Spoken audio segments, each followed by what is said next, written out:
Daily. Taste the Daily.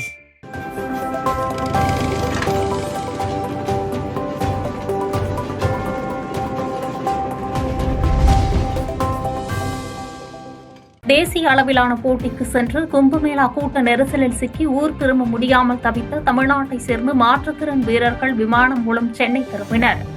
தேசிய அளவிலான cricket போட்டியில் பங்கேற்க தென்னிந்திய அணி சார்பாக தமிழ்நாட்டை சேர்ந்த 7 பேர் வாரணாசி சென்றிருந்தனர்.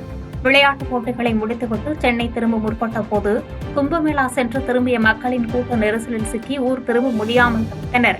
இந்நிலையில் இந்திய மாற்றுத்திறனாளிகள் கிரிக்கெட் அணியின் கேப்டனான தமிழ்நாட்டை சேர்ந்த சச்சின் சிவா ரயிலில் சென்னை திரும்ப முடியவில்லை என கூறி சமூக வலைதளங்களில் வீடியோவாக வெளியிட்டார்.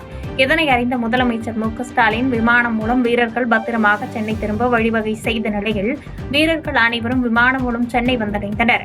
இதனை அடுத்து சென்னை விமான நிலையத்தில் செய்தியாளர்களிடம் பேசிய சச்சின் சிவா, வாரணாசியில் முன்பதிவு ரயில் பெட்டிகள் நிரம்பி வழிந்ததாகவும் ரயில் நிலையத்தில் 5000க்கும் மேற்பட்டோர் காத்திருந்ததாகவும் தெரிவித்தார்.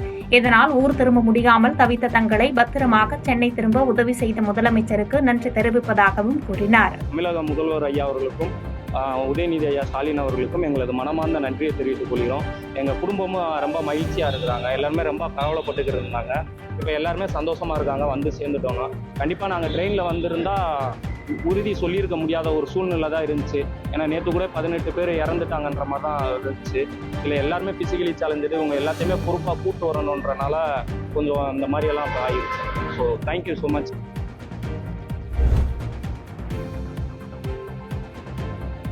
கொடநாடு கொள்ளை வழக்கில் இதுவரை 245 நபரிடம் விசாரணை மேற்கொள்ளப்பட்டுள்ளதாக அரசு தரப்பு வழக்கறிஞர் ஷாஜகான் தெரிவித்துள்ளார். கொடநாடு எஸ்டேட் கொள்ளை வழக்கு தொடர்பான விசாரணை உதகையில் உள்ள மாவட்ட அமர்வு நீதிமன்றத்தில் இன்று விசாரணைக்கு வந்தது. இவ்வழக்கில் குற்றம் சாட்டப்பட்ட கேரள மாநிலத்தைச் சேர்ந்த சயான் மற்றும் வாளையார் மனோஜ் ஆகியோர் நேரில் ஆஜராகினர். மேலும் அரசு தரப்பு வழக்கறிஞர் ஷாஜகான் மற்றும் கனகராஜ் வழக்கை விசாரித்து வரும் சிபிசிஐடி ஏடிஎஸ்பி முருகுவேல் தலைமையில் சிபிசிஐடி போலீசார் ஆகியோர் நீதிமன்றத்தில் ஆஜராகினர். தொடர்ந்து மேற்கொள்ளப்பட்ட விசாரணையில் அரசு தரப்பில் கூடுதல் அவகாசம் கேட்டதைத் தொடர்ந்து மார்ச் மாதம் 19ஆம் தேதிக்கு வழக்கின் விசாரணையை ஒத்திவைத்து நீதிபதி உத்தரவிட்டார். இதனைத் தொடர்ந்து செய்தியாளர்களிடம் பேசிய அரசு தரப்பு வழக்கறிஞர் ஷாஜகான், வெளிநாட்டிலிருந்து வந்த அழைப்பு தொடர்பாக இன்டர்போல் விசாரணைக்கு சேலம் நீதித்துறை நடுவர் மூலமாக நினைவூட்டல் கடிதம் அனுப்பப்பட்டுள்ளதாகவும் இதுவரை கொடநாடு கொள்ளை வழக்கில் 245 பேரிடம் விசாரணை மேற்கொள்ளப்பட்டுள்ளதாகவும் தெரிவித்தார். 19/3/2022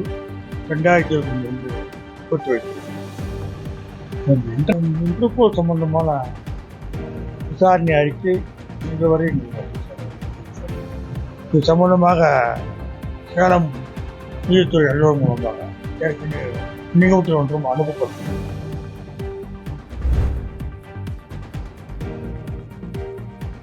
கெட் அவுட் ஸ்டாலின் என ட்ரெண்ட் செய்யும் அண்ணாமலையை தான் மக்கள் கெட் அவுட் செய்ய போகிறார்கள் என காங்கிரஸ் மாநில தலைவர் செல்வ பெருந்தகை தெரிவித்துள்ளார். காஞ்சிபுரம் மாவட்டம் மாங்காட்டில் புதிய பேருந்து நிலையம் அமையவுள்ள பகுதியில் காங்கிரஸ் மாநில தலைவரும் தமிழ்நாடு சட்டப்பேரவை பொது கணக்கு குழு தலைவருமான செல்வ பெருந்தகை தலைமையில் அதிகாரிகள் ஆய்வு மேற்கொண்டனர்.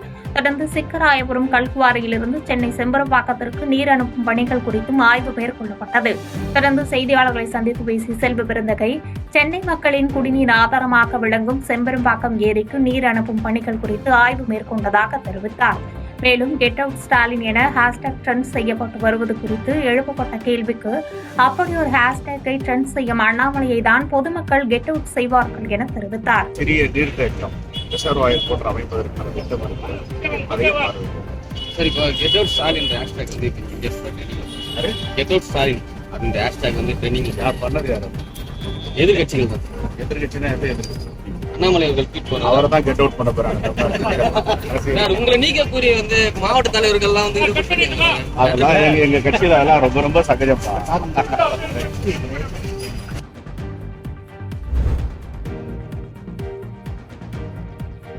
பாஜக, அதிமுக, நாம் தமிழர் உள்ளிட்ட கட்சிகள் இணைந்து திமுகவை எதிர்க்க வேண்டும் என இந்து மக்கள் கட்சியின் தலைவர் அர்ஜுன் சம்பத் தெரிவித்துள்ளார். மதுரையில் உலக தாய்மொழி தினத்தையொட்டி தமுக மைதானம் அருகே அமைந்துள்ள தமிழன்னையின் சிலைக்கு இந்து மக்கள் கட்சியின் மாநில தலைவர் அர்ஜுன் சம்பத் மாலை அணிவித்து மரியாதை செலுத்தினார். தொடர்ந்து செய்தியாளர்களை சந்தித்து பேசிய அவர், முதலமைச்சர் ஸ்டாலின் உள்ளிட்ட திமுகவினர் மற்றும் நடிகர் விஜய் ஆகியோர் நடத்தும் அனைத்து பள்ளிகளிலும் மும்மொழி இருப்பதாகவும், நவோதயா பள்ளி வந்தால் திமுகவின் கல்வி வியாபாரம் கெட்டுப்போய்விடும் என்பதற்காக மும்மொழி கல்விக் கொள்கையை எதிர்ப்பதாகவும் குற்றம் சாட்டினார்.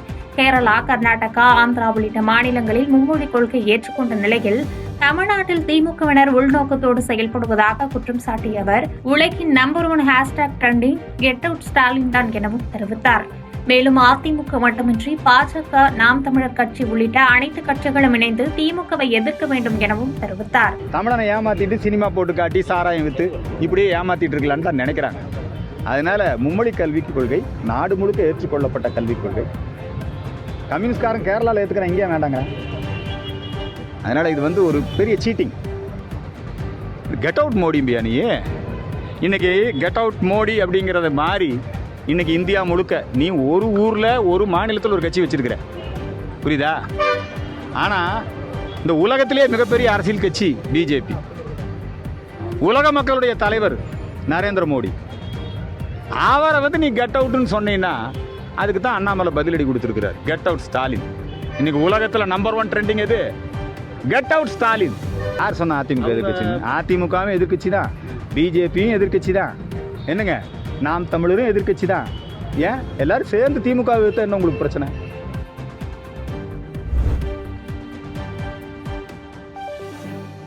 மூன்றாவது மொழியை திணிக்க மத்திய அரசு முயன்று வருகிறது என அமைச்சர் சுவாமிநாதன் குற்றம் சாட்டியுள்ளார்.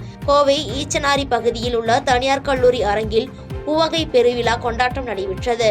இதில் கலந்து கொண்டு பேசிய அமைச்சர் சுவாமிநாதன், இப்போது இருக்கக்கூடிய ஒன்றிய அரசு மூன்றாவது மொழியை திணிக்கக்கூடிய செயலை செய்து கொண்டு இருக்கிறது என்று குற்றம் சாட்டி பேசினார். மேலும் தொடர்ந்து பேசிய அவர், மொழிப்போர் தியாகிகள் தங்களுடைய இன்னுயிரை மாய்த்து கொண்டதால் தான் இந்த தமிழ் இன்றும் வளர்ந்து வாழ்ந்து கொண்டிருக்கிறது என்று பெருமையாக பேசினார்.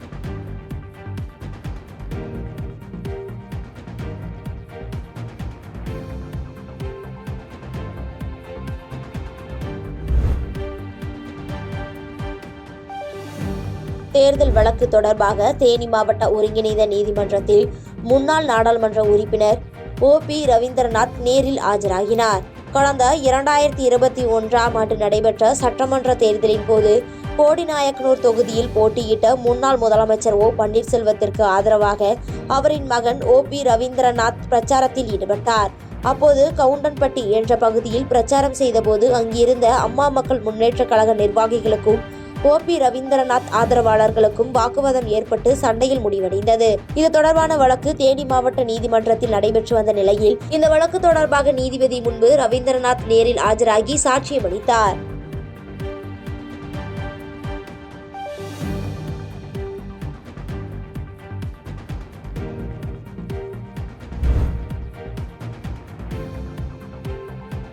சென்னை துறைமுகத்தில் ட்ரோன் மற்றும் வாக்கி டாக்கி இறக்குமதி செய்ததில் வரி ஏய்ப்பு நிகழ்ந்த விவகாரத்தில் ஆவணம் செய்து கொடுத்தவர் வீட்டில் சுங்கத்துறை அதிகாரிகள் சோதனை மேற்கொண்டனர்.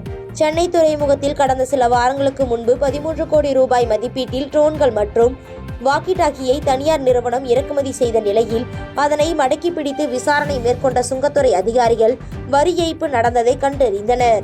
இதனையடுத்து தனியார் நிறுவன அதிகாரி மற்றும் வரி ஏய்ப்பு பணிகளை மேற்கொண்ட சுங்கத்துறை ஏஜென்ட் கைது செய்யப்பட்டனர்.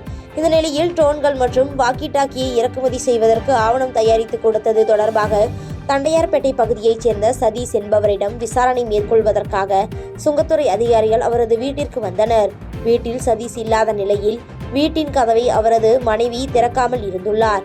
இதனால் சுங்கத்துறை அதிகாரிகளுக்கும் சதீஷின் மனைவிக்கும் வாக்குவாதம் ஏற்பட்டுள்ளது. இதுகுறித்து தகவல் அறிந்து சம்பவ இடத்திற்கு வந்த போலீசார் சதீஷின் மனைவியிடம் பேச்சுவார்த்தை நடத்தினர். மேலும் சதீஷிற்கு ஆதரவாக அங்கு குவிந்த வழக்கறிஞர்களுக்கும் வீட்டை திறக்க முடியாது என கூறி வாக்குவாதத்தில் ஈடுபட்டதால் பரபரப்பு ஏற்பட்டது. இதனையடுத்து சுங்கத்துறை அதிகாரிகளின் விளக்கத்திற்கு பிறகு வீட்டின் கதவு திறக்கப்பட்டதை அடுத்து சோதனை மேற்கொள்ளப்பட்டது. தொடர்ந்து 15 மணி நேர விசாரணைக்கு பிறகு அதிகாரிகள் அங்கிருந்து புறப்பட்டு சென்றனர்.